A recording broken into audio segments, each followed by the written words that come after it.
Bolsa Brasileira em semanas de feriados. Dólar em queda, balanços de empresas, China recuperando parte das quedas e inflação, que segue sendo o bicho-papão do mercado e dos consumidores. Esses assuntos você confere agora, nessa edição do Investidor em Foco do dia 19 de abril.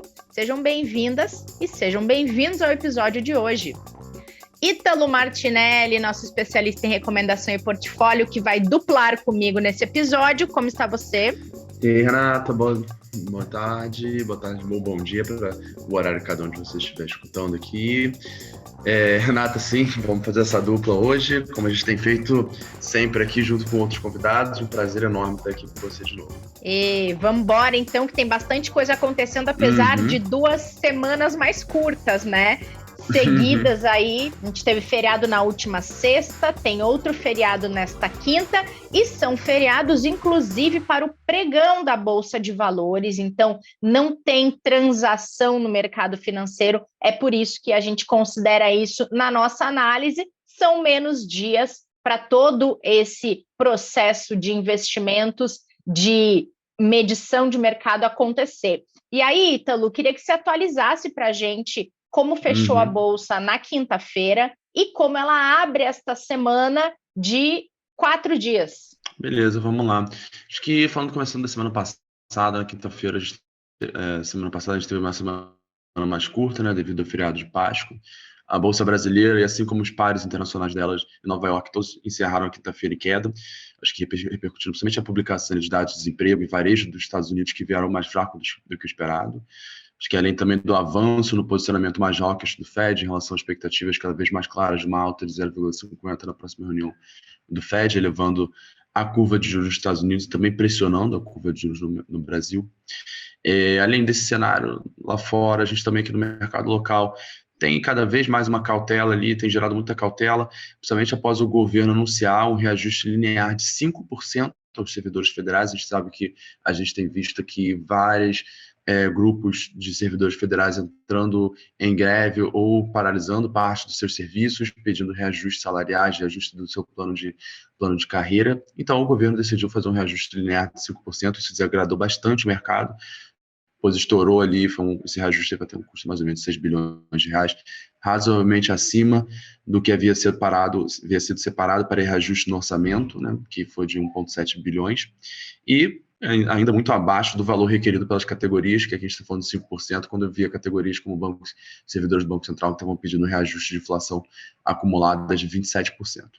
Nesse cenário todo que eu mencionei, tanto de mercado local quanto internacional, o Ibovespa encerrou o dia na quinta-feira com uma baixa de 0,51% aos 116.181 pontos. Agora, começando essa semana, que também vai ser uma semana mais curta devido ao feriado, acho que como a Renata falou, a gente vai ter 4 dias, mas provavelmente quase toda a liquidez do mercado que a gente deve ver vai ser concentrada entre a segunda e a quarta, porque o feriado é na quinta, sexta-feira a gente deve ver o mercado um pouquinho menos de liquidez. Então, nesse início de semana, segunda-feira, a gente tem visto os ativos internacionais começarem a semana com um tom negativo. Eu acho que, devido à expectativa da divulgação de balanços de empresas nos Estados Unidos, semana a gente vai ter Bank of America, a gente tem Netflix, outras empresas vão divulgar seu balanço. Também sobre novos sinais da política monetária do Fed e atentos à evolução da guerra na Ucrânia também. Com isso, acho que os ativos locais devem ser afetados por essa volatilidade e cautela no mercado internacional. Nesse momento que estamos conversando, o Bovespa, nesta segunda-feira, está operando no campo negativo e provavelmente deve ter um pregão aqui ao longo desse dia com bastante volatilidade. Ítalo, eu vou aproveitar que você falou de balanços de empresas. Tem sido observado e é motivo de bastante interesse dos investidores o dólar em queda, sendo vendido abaixo de R$5 já faz algum tempo. Nessa fase que também tem muito balanço de empresa listada na Bolsa, a gente sabe que muitas delas pagam dividendos, esse valor do dólar, ou melhor, essa desvalorização do dólar frente ao real, ela tem a ver com impacto, talvez, no lucro dessas empresas, pagamento de dividendos? Como é que investidores podem analisar esse movimento que o dólar tem apresentado recentemente? Renata, isso é uma ótima pergunta, mas infelizmente eu vou ter que dar uma resposta um pouco mais evasiva, porque isso depende muito da estrutura de capital da empresa, do mix aqui de receita e custos, tá? Vou dar um exemplo aqui. A gente tem empresas que têm um custo muito dependente do dólar. Então, essas empresas, com essa queda do dólar no mercado internacional, provavelmente vão ter um aumento de margem nesse momento, né? Pois a gente sabe que os custos vão diminuir com a queda do dólar, então as margens vão aumentar.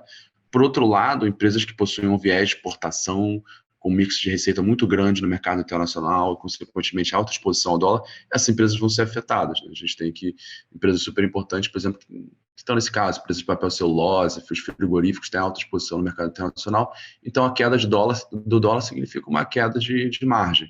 Mas, aí, ao mesmo tempo, como eu falei, empresas que têm um custo alto de exposição ao dólar, com um nível de importação alto, elas vão ser beneficiadas. Então, assim, é muito difícil de dizer, pois isso depende caso a caso. Eu acho que o importante aqui, para a gente como investidor, é sempre ter a cabeça de ter uma carteira de ações diversificada, né? Que possa exatamente navegar nesse cenário com empresas tanto que vão ser beneficiadas, empresas que momentaneamente podem ser impactadas, mas ainda apresentam um case de investimento positivo para o longo prazo, ou buscar, de fato, um fundo de investimento, um gestor que vocês confiem, que tem um histórico positivo, e que o nosso time de recomendação também goste bastante, para a gente exatamente poder delegar isso para um gestor que vai exatamente fazer esse picking de ações e saber navegar e ter exatamente essa carteira diversificada que a gente precisa ter. Até, né, Ítalo, para que a pessoa possa entender quando ela pode usar o dólar como ativo de investimento para proteger ou para ganhar, né? Tem várias situações exatamente. Que dá para analisar o movimento do dólar, não só como proteção de carteira, mas tem oportunidade de ganho, dependendo de como está o cenário econômico, não só local, né? Então, essa sua dica é boa por causa disso também. Queria falar um pouquinho de China. Faz tempo que a gente não fala de China por aqui. Falamos tanto em 2020, né? Aquela aceleração tão rápida, logo depois que a pandemia passou por lá. Só que 2021 teve uma desaceleração e agora, no primeiro trimestre desse ano, o PIB chinês apresentou um crescimento de 4,8%. E aí, queria saber de você, é em parte positivo, mas em parte também não reflete todos os últimos lockdowns que foram registrados por lá recentemente, né, Ítalo? Exato. Acho que é um bom ponto. A gente falou realmente muito de China em 2020. A China acabou sendo um grande motor ali de trazer um pouco mais de aceleração econômica global. Eu acho que agora, principalmente nos últimos meses, com a questão de todo o conflito no leste europeu, a gente acabou tirando China um pouco do radar, mas eu acho que agora voltou com esses dados recentes que a gente viu. Então, a gente viu uma expansão anual do PIB chinês de 4,8% nesse primeiro trimestre, quando a gente faz a comparação ano contra ano. Isso é um valor acima do que havia sido previsto, que era de 4,2%. Entretanto, acho que o ponto aqui, que é exatamente o que você falou, Renata, é quando a gente analisa os dados mensais, a tendência de melhora na economia chinesa que a gente estava vendo no começo desse ano, ela se interrompeu devido aos lockdowns e, como você falou, esses lockdowns eles ainda não têm um reflexo cheio dentro do PIB chinês. A gente provavelmente deve ver nesse próximo trimestre os lockdowns que a gente está vendo, toda essa política de tolerância zero pelo governo chinês impactando um pouco mais forte o resultado econômico do país. Então, assim, o resultado em si acima do previsto, mas quando a gente olha o mês a mês, está vendo ali uma desaceleração causada exatamente por esse lockdown. Acho que outro ponto ali que é importante também é as vendas no varejo chinês decepcionaram em março. A gente teve uma queda de 3,5% contra março de 2021, mais intenso do que havia sido esperado pelo mercado. E eu acho que como eu falei, né, todos esses dados que eu estou falando, eles vêm no momento onde o governo chinês está reiterando muito o seu compromisso com essa política de Covid-0 e está aumentando bastante a pressão sobre a tomada de algumas decisões, né? Nesse cenário também, na sexta-feira, o Banco Central Chinês ele teve seu dia de decisão de política monetária, onde ele cortou apenas os juros dos compulsórios bancários. Havia uma expectativa no mercado, principalmente depois desses dados que eu falei de varejo, depois dessa leitura do mercado, que já tinha uma expectativa dessa desaceleração do PIB, de que o Banco Central chinês ia fazer cortes em outras linhas de juros, mas acabou não fazendo, deixando a maioria dos seus juros inalterados, frustrando o mercado por uma política mais agressiva do governo chinês em atuar para impedir a desaceleração da sua atividade econômica. Boa. E já que a gente está transitando em cenários internacionais, o conflito entre Rússia e Ucrânia, para a gente atualizar investidores por aqui também, não tem sinal aí de luz no fim do túnel, pelo menos num túnel curto de se ver, né, Ítalo? Não, infelizmente não. Isso aqui eu acho que é uma notícia humanitária super ruim. A gente, infelizmente, Nesse momento não tem nenhuma projeção de acordo de paz a ser selado no curto prazo. A guerra também não parece ter nenhum desfecho claro no campo de batalha. A Rússia ela continua reiterando que ela está conseguindo atingir alguns de seus objetivos, mas o conflito armado continua. A gente viu um recuo da Rússia, das tropas russas da região próxima de Kiev, embora eles continuem bombardeando a região. Aparentemente, a Rússia deve fazer uma intensificação da sua atuação no leste, principalmente nas regiões separatistas, nos próximos dias. Inclusive, o governo russo trocou o comandante militar das suas tropas em atuação na Ucrânia. A gente continua vendo cerco em Mariupol. Então, de forma geral, o conflito ele está muito armado, ainda está muito amplo e sem desfecho claro. Então, assim, é muito difícil falar que, de fato, a gente tem alguma expectativa de esse conflito terminar no curto prazo, ou até no médio. Tem muitos pesquisadores, estrategistas militares, às vezes, que falam que esse conflito ele pode, de fato, virar um conflito de anos. Então, nesse momento, é muito difícil dar alguma perspectiva. Acho que no campo econômico, só trazer uma menção aqui para a questão do conflito como um todo, a Moody's, né, a agência de rating, que é uma das maiores agências de rating do mundo, declarou que a Rússia ela já pode estar em default. Aqui, só pessoal, o termo default que a gente fala no economês é exatamente quando um país ele deixa de pagar parte das suas obrigações de juros, a parte das suas obrigações de dívida. A Moody's, né, exatamente sinalizou que, devido ao fato do governo russo tentar pagar os juros dos seus títulos em moeda local ao invés de dólar, ele indiretamente está incorrendo em um calote. Então, aqui eu acho que é uma notícia super importante. A Rússia ela não entra em default, incrivelmente, desde a época da Revolução Russa. Se eu não me engano, isso é até 1920, mais ou menos. É um dado super... 1917, acabei de pegar aqui na tela. A última revolução, na Revolução Bolchevique, foi a última vez que a Rússia ela deu um grande calote no nível que ela vai dar agora. Então, eu acho que aqui é um ponto super importante para a gente manter a atenção. Com certeza, e torcer para que acabe logo, porque além de tudo que a gente já tem visto da questão toda humanitária que esse conflito ele provoca, desse grande calote que você acabou de falar, acaba respingando em tantas economias porque impacta diretamente na inflação, né? E essa inflação global, ela segue na mira dos bancos centrais. E queria perguntar para você, mas acho até que eu já sei a resposta depois do que você falou a respeito dos desdobramentos do conflito. A minha pergunta era se tem alguma expectativa de controle dessa alta quase desenfreada da inflação, dos preços a partir da inflação, se tem algum prazo, porque até pouco tempo atrás, quando o conflito começou e a inflação começou a ser impactada por ele, não se tinha uma expectativa de que duraria tanto tempo, mas parece que isso tem mudado também, né? Sim, acho que aqui não é cedo para afirmar um prazo em que a gente vai ver o pico inflacionário passar e começar a assistir algumas revisões para baixo da inflação. O que a gente tem visto são os bancos centrais atuando com aperto monetário, visando trazer principalmente as expectativas inflacionárias de volta para o centro da meta. Entretanto, acho que, de forma geral, primeiro, em relação a essa atuação dos bancos centrais, esses mecanismos de atuação, eles demoram para surtir efeito na economia, surtir efeito nas expectativas dos agentes econômicos. E, de forma geral, a gente ainda está vivendo todos os choques de curto prazo devido à guerra, todos os impactos nas commodities. De fato, se a guerra continuar prosseguindo, esses impactos podem continuar aparecendo, a gente pode continuar vendo um petróleo em níveis muito altos, acima dos $100, e a gente, de fato, pode ver ali cada vez mais impacto, principalmente para os setores de alimentos.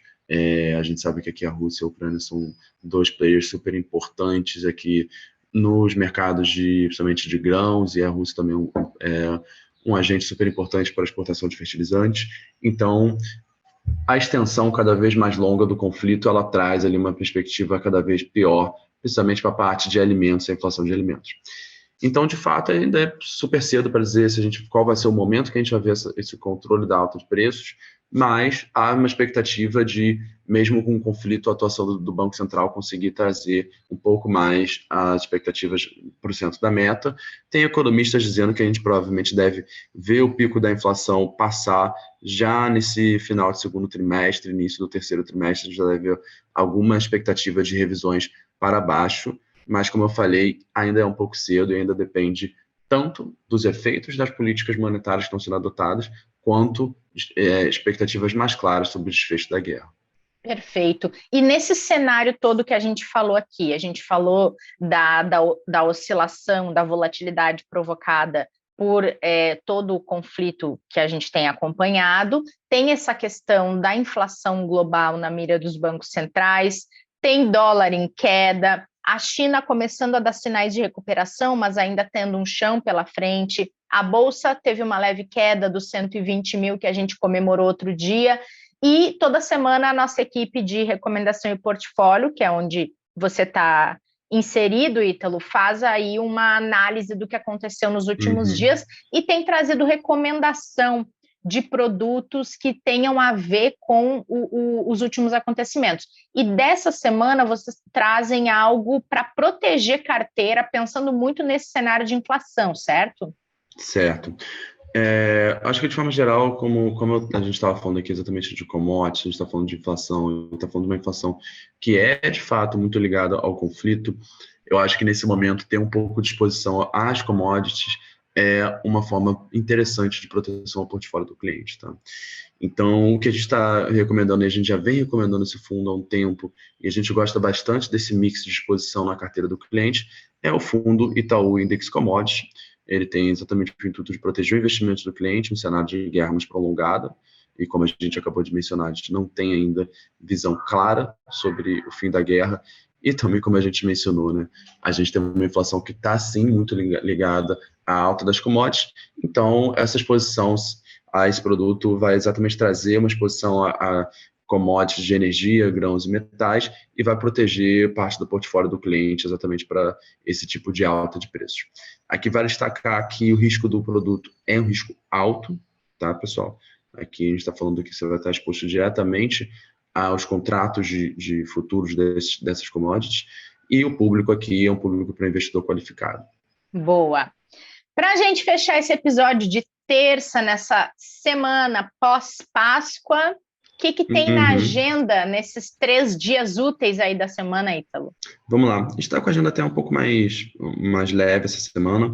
A gente vai ter um encontro da Primavera do Fundo Monetário Internacional em Washington. Isso fica no radar dessa semana, vai ocorrer vários dias. Aqui a gente pode ver alguma sinalização mais clara sobre alguma expectativa também de divulgação, de algum posicionamento por parte dos bancos centrais, por parte de ministro da Fazenda. A gente também vai ter a divulgação do livro bege do Federal Reserve, que deve ocorrer na quarta-feira. Esse é um relatório sobre as condições econômicas dos distritos do Federal Reserve, que pode dar algum sinal sobre os próximos passos da autoridade monetária americana em relação aos juros e sua condição de política monetária.